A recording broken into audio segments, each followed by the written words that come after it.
Imagine this, a huge commercial airliner, right at that critical moment, just lifting off the runway, and then suddenly something goes terribly, terribly wrong. Yeah. That's the chilling scenario we're diving into today. We're going deep into the official preliminary report from India's Aircraft Accident Investigation Bureau, the AAIB. Think of this as your shortcut to understanding what happened without getting totally bogged down in technical jargon. Pull out the key stuff. Exactly, and what's really interesting about these preliminary reports is they aren't about blame, not at this stage. The whole point is safety figuring out what happened to stop it from happening again. So we're looking at the initial findings and, well, the big questions they raise. Right, and the specific event we're focusing on is the crash involving Air India's Boeing 787-8, registration VT-ANB. It happened in Ahmedabad on June 12, 2025, just moments after taking off for London Gatwick. Okay, so let's nail down the basics first. Who, what, when, where. We're talking a Boeing 787-8 Dreamliner, right?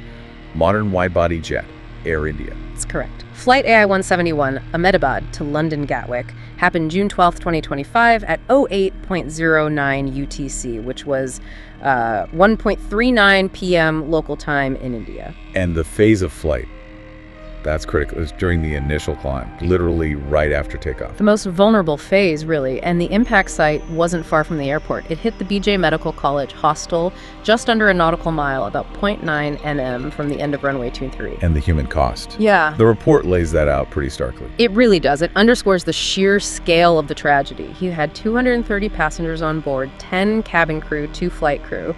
So 242 people total. And the fatalities. Tragically high. The report lists 12 crew members and 229 passengers lost their lives.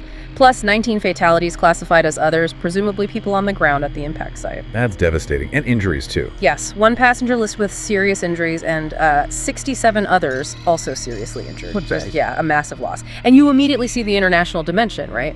Fatalities include citizens from the UK, Portugal, Canada, which explains the collaborative investigation. Yeah, you mentioned that. So it wasn't just India's AAIB. No, absolutely not. You had the Indian DGCA, of course, but also the NTSB from the US, the AAIB UK, Portugal's GPIAF, TSB from Canada, all sending teams and experts, pilots, engineers, recorder specialists, everyone converging on Ahmedabad.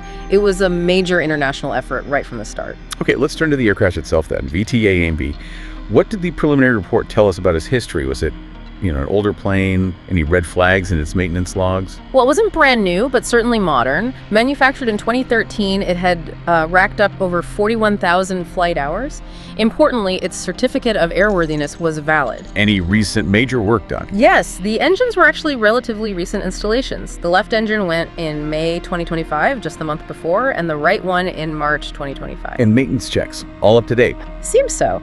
It had its last major check done, and the next really big one, the D-check, which is very thorough, wasn't due until December 2025. The report also specifically states that all mandatory airworthiness directives and alert service bulletins from Boeing had been complied with. So on paper, it looked well maintained. Okay, so generally sounds fine. But you mentioned something earlier, and the report flags it too. Something about a fuel control switch. That sounds potentially significant. Yes, this is a really interesting point raised in the report. It mentions a special airworthiness information bulletin, or SAIB, from the FAA. This one was NM 1833, issued way back in December 2018. Okay, what was it about? It concerned the potential for the fuel control switch locking feature to disengage. Now, this SIB was originally for the Boeing 737. Not the 787. Not originally, no. But the bulletin did note that the switch design was similar in other Boeing models, including this 787-8 VT-ANB. So, similar design, potential issue flagged. Did Air India do anything about it? Well, here's the kicker. The SAIB was advisory, not mandatory. And the report states Air India had not carried out the suggested inspections from that bulletin on this aircraft. Advisory, not mandatory. That feels like a gray area. It really can be. The report does add context. It says the plane had throttle control modules replaced in 2019 and 2023, but those were unrelated issues. And crucially, no defect related to the fuel control switch itself had been reported on VT-ANB since 2023. But the potential vulnerability identified in the advisory was still there, uninspected. Exactly. It raises that question, when does an advisory effectively become something you really should act on? Could this have been a missed signal, even without a prior logged fault? It's definitely a detail that stands out in a preliminary report. Yeah, it certainly does. Okay, let's pivot from the aircraft's history to the flight itself, those final critical moments. The report uses the black boxes of recorders to piece together the sequence, right? Absolutely. The cockpit voice recorder, CVR, and the flight data recorder, FDR, or in this case, the enhanced airborne flight recorder, EAFR, are vital. So what did they show? How did the flight begin? Everything seemed pretty standard initially. The crew was reported well-rested, passed breathalyzer tests. The co-pilot was designated pilot flying, PF for this leg, with the captain as pilot monitoring, PM. Any issues before pushback? There was one minor thing noted from the previous flight, a defect logged for a STAB POS XDCR. That's a sensor for the horizontal stabilizer position. Which controls pitch, right? Pretty important. Very. But the report says troubleshooting was done, maintenance cleared it, and the aircraft was deemed fit for flight. They taxied out, confirmed with ATC they needed the full runway length, got takeoff clearance. Everything seemed normal. Takeoff roll started at 08.0737 UTC. Okay, rolling down the runway. What did the flight data show next? The speeds, the liftoff? The EAFR gives us precise timings. They reach V1, the decision speed, at 153 knots at 08.08.33 UTC. So committed to takeoff at that point. Right. Then Bayeur, rotation speed, just 2 seconds later at 155 knots. Liftoff occurred at 08.08.39 UTC. The aircraft accelerated, reaching a maximum airspeed of 180 knots indicated airspeed at 08.08.42 UTC. So climbing away normally for a few seconds. Just seconds. Cool. Because immediately after hitting 180 knots, the EAFR data shows something extraordinary.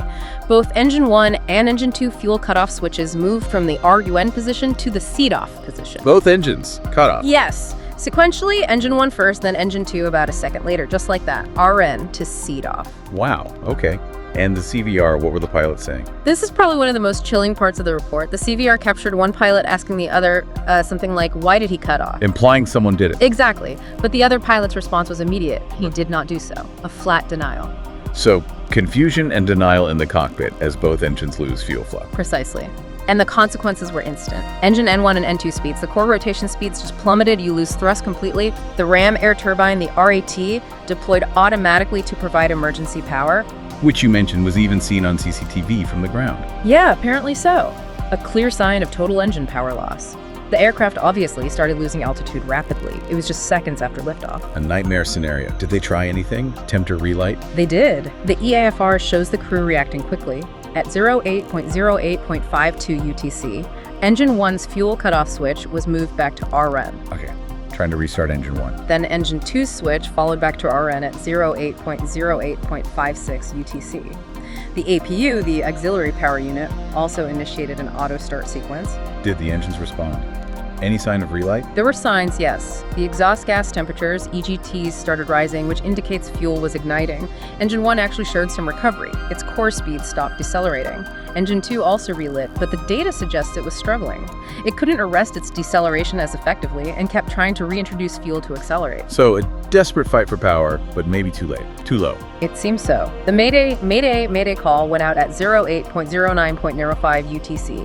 Just 6 seconds after that transmission, at 08.09.1 UTC, the EAFR recording stopped. The moment of impact, presumably. That's what ATC observed. They saw the aircraft crash outside the airport boundary and immediately hit the crash alarm. Just brutal. Okay, let's move to the scene itself, the wreckage. The report details the impact zone. What did investigators find on the ground? Yeah, the wreckage and impact section paints a pretty vivid picture. The debris field was large, about 1,000 feet long by 400 feet wide. Starting where? The initial impact points were trees, then an incineration chimney, before the main impact with Building A of that medical college hostel. And the aircraft's attitude.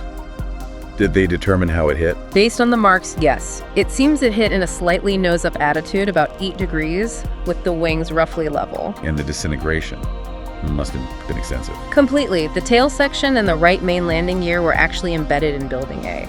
The vertical tail fin was found 200 feet away. The right engine hit a water tank and separated. The left engine hit a different building, Building D, down at ground level. So parts everywhere. Everywhere. Wings, fuselage sections, scattered across multiple buildings, B, C, D, E, F, and the general area. The flight deck section ended up about 650 feet from the first impact point, and the furthest piece of debris was found 765 feet away. In all that wreckage, Could they tell anything about the flight controls, the settings inside the cockpit? They could, and this is where things get particularly puzzling again, frankly. They found the flap handle was firmly in the 5-degree position. Which is normal for takeoff. Yes, consistent with takeoff configuration, and it matched the EAFR data. So, check. The landing gear lever was found in the Delman position, also consistent, as they likely wouldn't have retracted it yet. Okay, sounds consistent so far. What's the puzzle? The puzzle is the thrust levers. Physically, at the crash site, the levers that control engine power were found near the aft position, basically, at or near idle. Idle, but they were taking off. Exactly, and this directly contradicts the EAFR data. The flight data recorder showed those thrust levers remained forward, commanding takeoff thrust, right up until the recording stopped at impact. Hold on. So the physical levers were found at idle, but the plane's brain recorded them at full power. That's the discrepancy, a major one.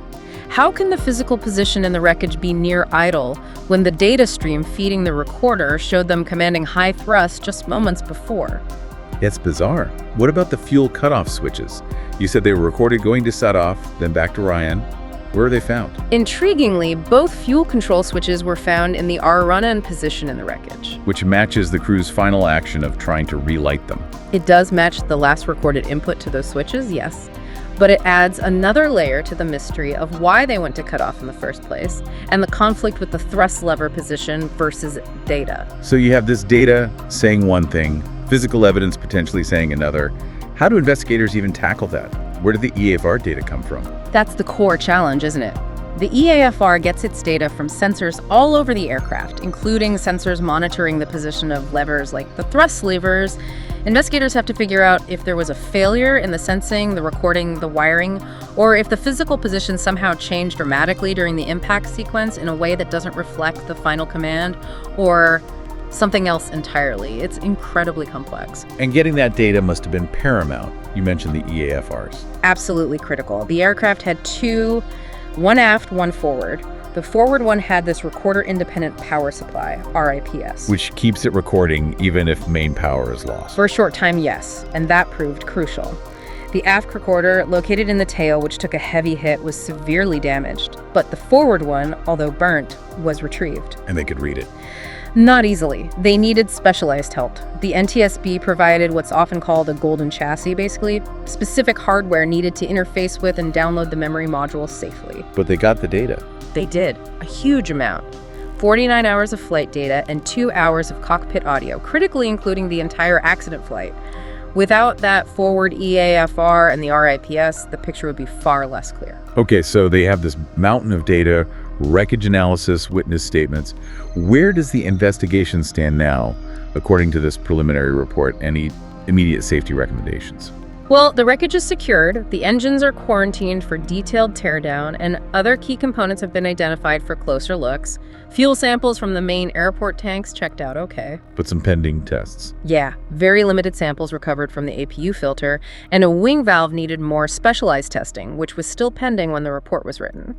They've gathered statements from witnesses and the one surviving passenger. Post-mortem reports on the crew and passengers are also being analyzed that helps correlate injuries with the accident sequence and checks for any aeromedical factors. And in terms of telling operators like Boeing or airlines flying the 787 to do anything right now? Interestingly, no.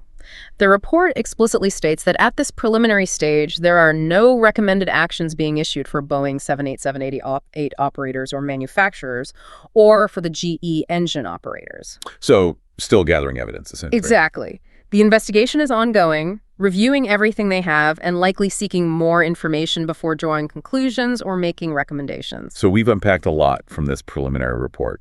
You, listening, now have a much deeper grasp of the initial facts and the huge questions surrounding this tragedy. For you, what's the absolute core mystery that emerges from this? For me, it really crystallizes around that sequence right after liftoff. The recorded, seemingly uncommanded fuel cutoff to both engines. The pilot's immediate confusion and denial captured on the CVR. And then, layered on top of that, the profound discrepancy between the recorded thrust lever position demanding takeoff power and the physical position of the levers found in the wreckage near idle. These contradictions are just central to understanding what went wrong. Absolutely. And this deep dive really shows how something like an advisory safety bulletin, issued years earlier and not mandated, suddenly comes into sharp focus. or how these conflicts between physical evidence and electronic data can create such a complex puzzle for investigators. It really makes you think, what could cause such a sequence? Was it a hidden mechanical flaw, some kind of complex system interaction, or a human factor we don't yet understand? We just don't know yet. We'll definitely need to wait for the final comprehensive report to hopefully get the full picture and connect all those dots. But for now, the questions raised by this preliminary data are profound.